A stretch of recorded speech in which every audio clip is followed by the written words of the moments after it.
because when you look at the Joker and some of the things that he's able to do, right, that's the one guy that you got to try to figure out how to eliminate, because he does so many different things for his team except play defense. So when you look at it, yeah, you can let him score a lot of points, but his assist game could hurt you as well. So you've got to try to eliminate that part of his basketball game.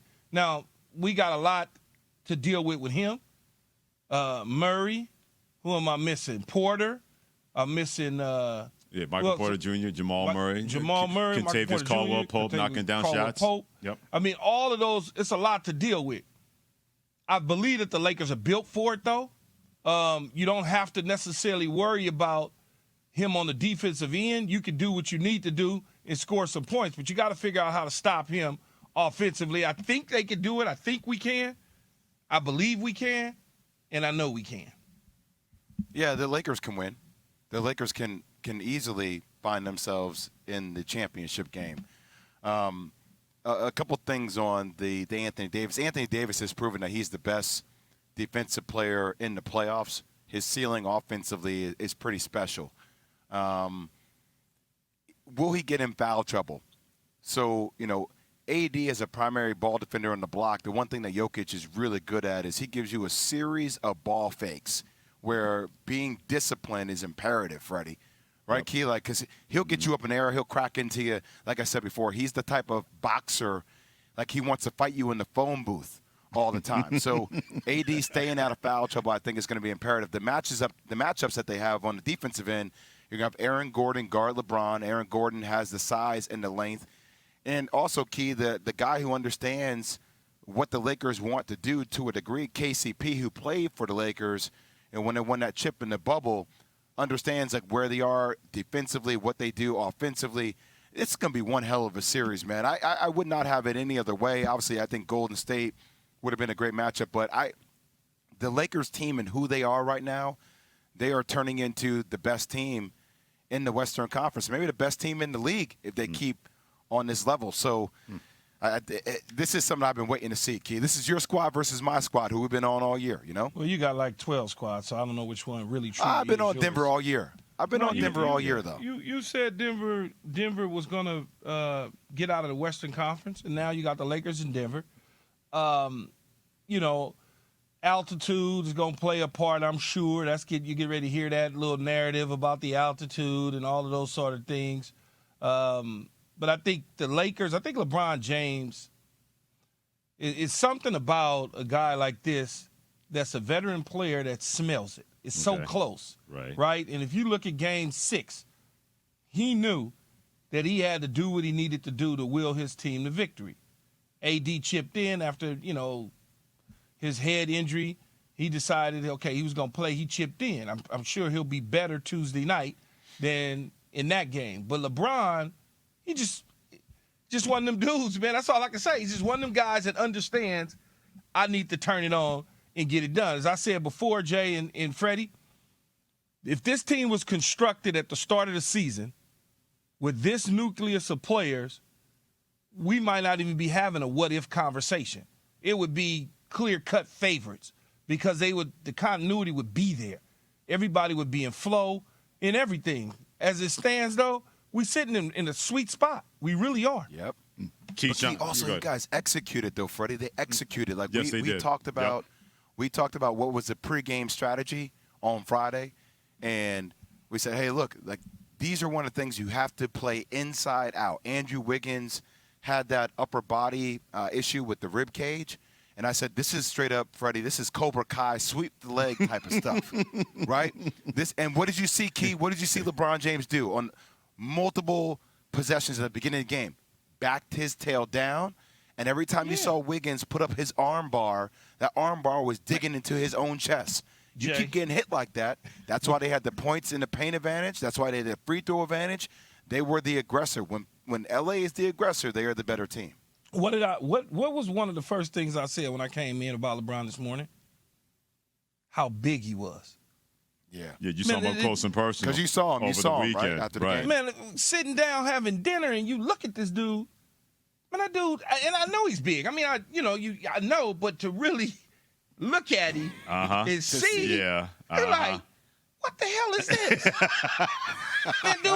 man, dude, so big, man. And then, when you touch somebody's shoulder, you touch him, Jay. And it feels like it breaks your finger. And, man, it's a brick.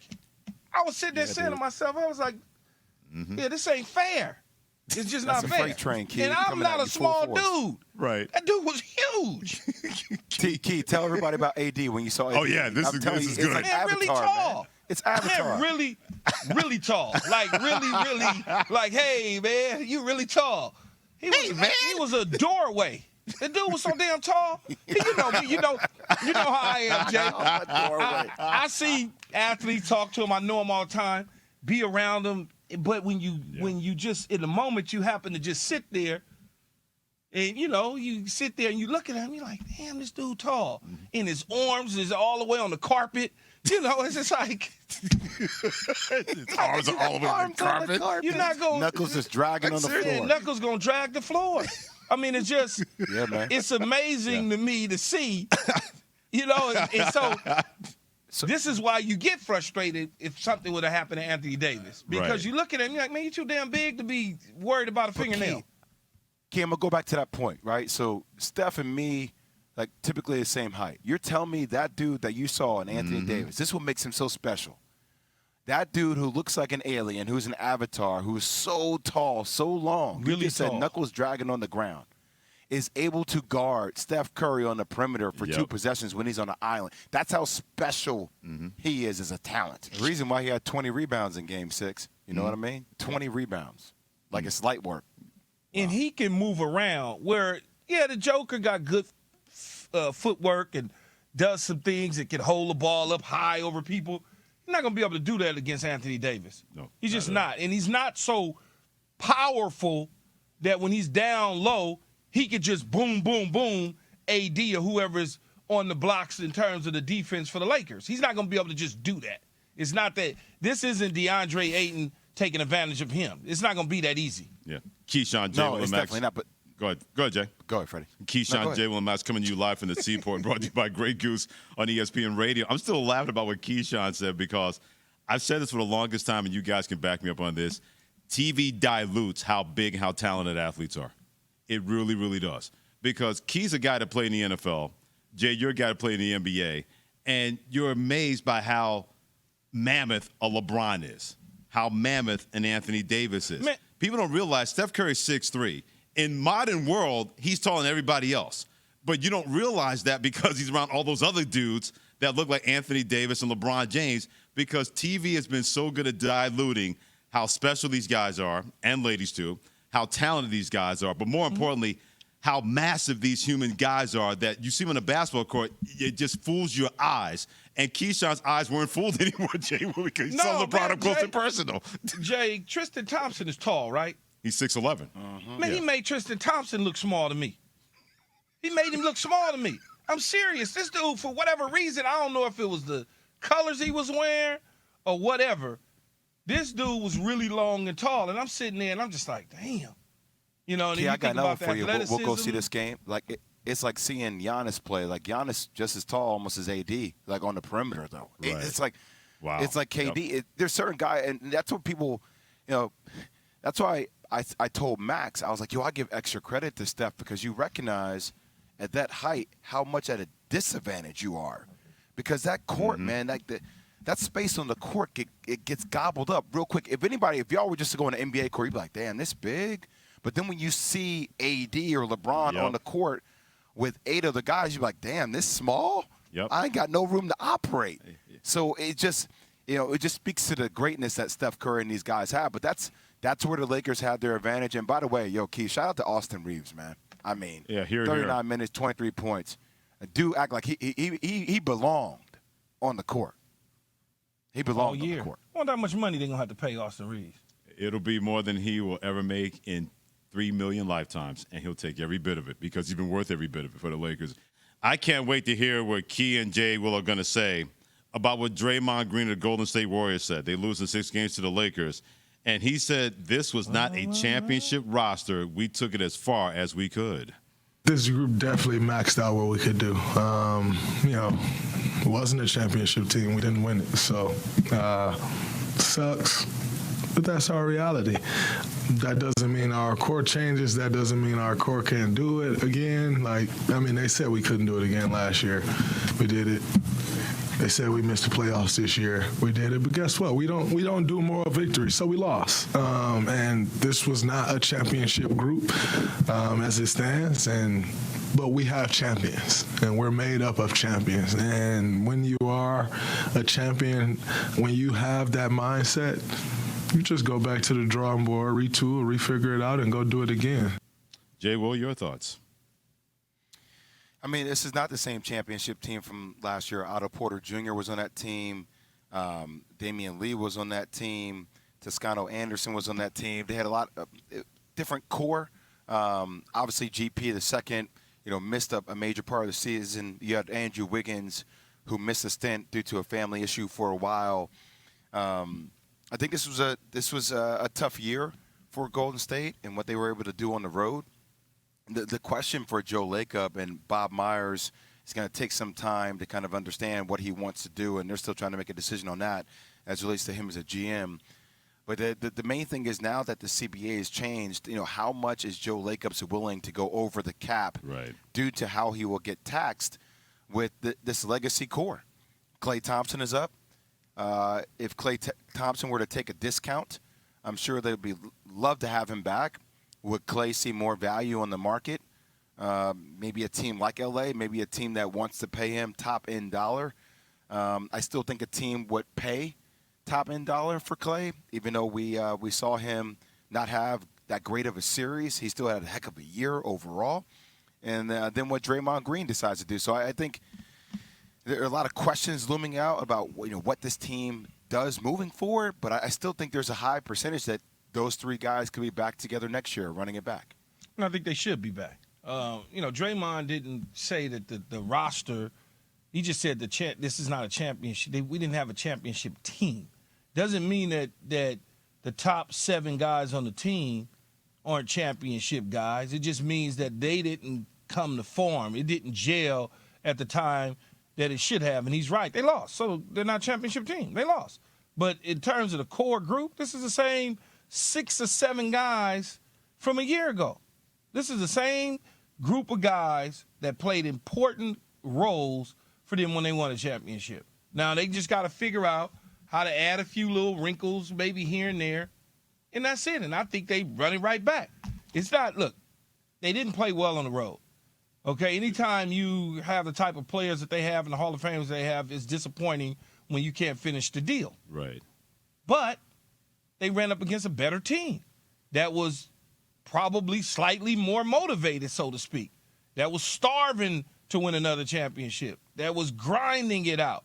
So the Warriors shouldn't be feeling like, oh, we got to blow this up or this isn't going to work. We should just get rid of everybody and keep Steph. No, they should just try to figure out what are the 2 or 3 other little pieces that they need to make another run at it again. Keyshawn, Jay, Will, and Max on ESPN Radio and ESPN2. Here's something else, more than ever before.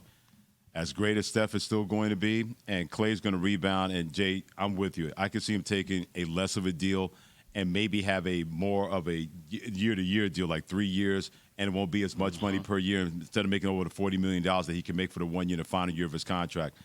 But the West has told the Golden State Warriors, you better find a low post guy that can score. I don't care where you have to find that guy. They thought they had that guy, James Wiseman. That project turned out to be a failure for the Golden State Warriors.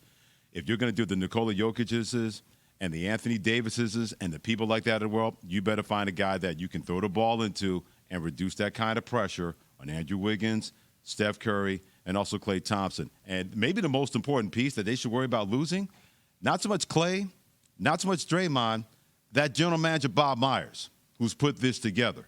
Because that guy's been able to keep them at a championship level outside of injuries where they've been able to do this and make that work. If he decides he wants another chance to go somewhere else, then you hope that maybe Mike Dunleavy Jr. can step into that. But guys like Bob Myers, Jay, Will, and Key, those guys don't grow on trees, and making that work to a championship level when it comes to Golden State Warriors. Well, look, I played with Mike Dunleavy Jr. We played together for 3 years in college. I've spoken to him before about Bob Myers, and obviously I've had relationships with Bob, going back to the KD time. So There's no doubt Bob is one of the best there is in the game. That relationship between him and Joe Lacob and the franchise is in a really interesting spot. Do I think Mike Dunleavy Jr. could do a good job? I would support Mike. I think that is one hell of a job to walk into with Steph on 4 or 5 years before his window closes as being maybe a top 5 player in the league, which he is. But you paid Jordan Poole. Yeah. You paid him a lot of money. And he was straight trash in the playoffs, man. He was not good. You paid Andrew Wiggins a lot of money. You got Clay's contract coming up. You got Dre's contract coming up. What are Dre and Clay willing to accept when their legacy? I mean, the 4 championships will not be there without those 2 key cogs. So I do not envy the position that Joe Lacob is in right now. I think it's a really tough one. But like I said before, I think I would bet that Dre, Clay, and Steph find a way to partner up to come back and make another run at it. We'll see. With Golden State, all of a sudden a future that is still a future. We'll see if they'll be able to figure that out to be a championship team, even though Draymond Green says they completely maxed out trying to make it back-to-back in this last season. Thanks for watching ESPN on YouTube. For live streaming sports and premium content, subscribe to ESPN Plus right now.